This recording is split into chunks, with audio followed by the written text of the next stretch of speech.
Before the Europeans got involved with China and their trading, China was stable with their natural resources, self-sufficient economically, and traditional with their costumes.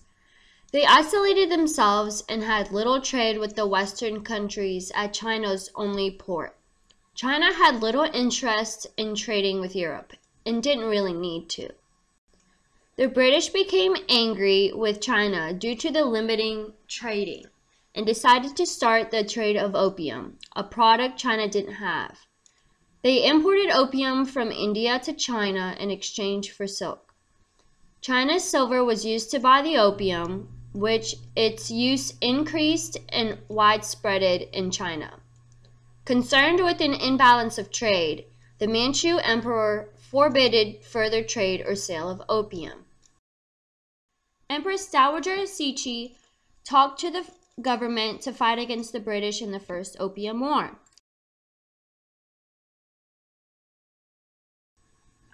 British Queen Victoria stops the opium trade. However, China destroys millions of dollars of opium. In 1842, China signs the Treaty of Nanjing, including paying all of Britain's war costs and opening 5 ports. This led to spheres of influence to the Western powers. England ended up gaining Hong Kong and Kowloon. In this cartoon, it shows the spheres of influence since England, Germany, Russia, France, and Japan are cutting up China after the Opium Wars.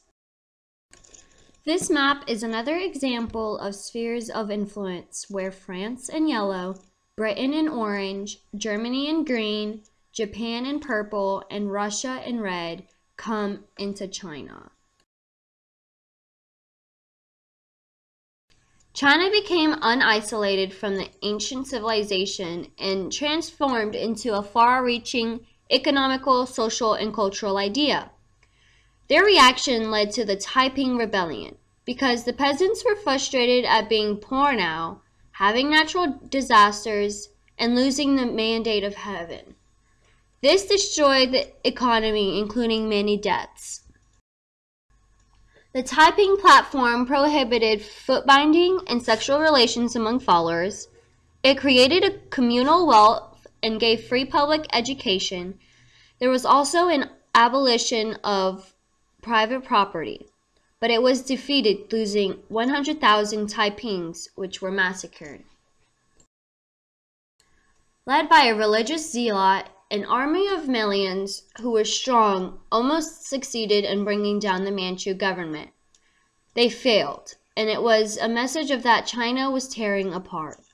By the 19th century, anti-Manchu, anti-Christian, anti-European, and Boxers organized and decided to rebel.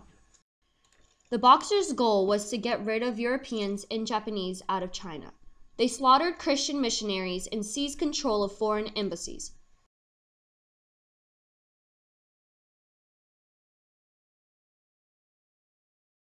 Their goal wasn't achieved since the Manchu government came prepared with 20,000 European and Japanese soldiers to put down the rebellion. Many Boxers died, and the Chinese finally gave up. In 1907, the emperor dies a mysterious death, and a day later, Cixi passes away. Because of these deaths, a 2-year-old is placed on the throne.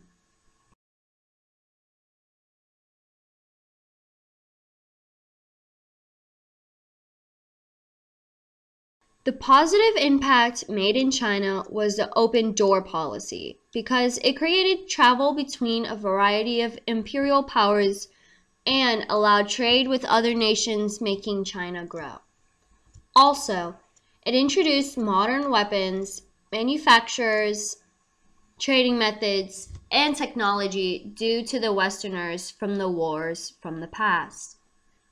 The negative impact was that China lost part of their tradition. The Chinese learned that the emperor and bureaucrats weren't capable in protecting them and doing what was right. They learned that China wasn't the strongest and most powerful country.